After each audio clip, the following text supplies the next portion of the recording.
tukang sekutang makan bapau, tukang bapau makan somai, tukang somai makan bapau. Momen tiga penjual makanan saling tukar dagangan, netizen beri semangat.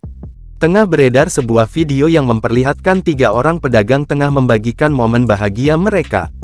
Tampak mereka berkumpul sembari saling bertukar makanan dan cerita. Adapun mereka masing-masing menjual siomay, bakpao dan sekoteng. Dalam video tersebut, tampak hari sudah gelap dan tak ada pelanggan yang datang untuk membeli dagangan mereka. Alhasil ketiga pedagang tersebut pun memutuskan untuk saling bertukar barang dagangan masing-masing. Yang beli sepi, tukang bapau makan sekutang, tukang sekutang makan bapau, tukang somai makan bapau. Dibungkus, hampir dibungkus nih. Udah nggak ada orang, no sepi. Oh no, udah sepi nggak ada orang, nggak bisa. Udah ganjelin aja udah. Masih sore orang pada kemana Ki?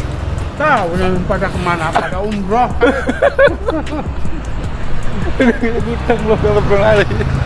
Oke Kak. Diketahui, video tersebut viral usai diunggah dalam akun TikTok @nyenpenjual siomay dan hingga saat ini telah disaksikan lebih dari 1 juta kali. Netizen yang menyaksikan peristiwa itu pun ramai memberikan komentar dan semangat kepada ketiga pedagang tersebut.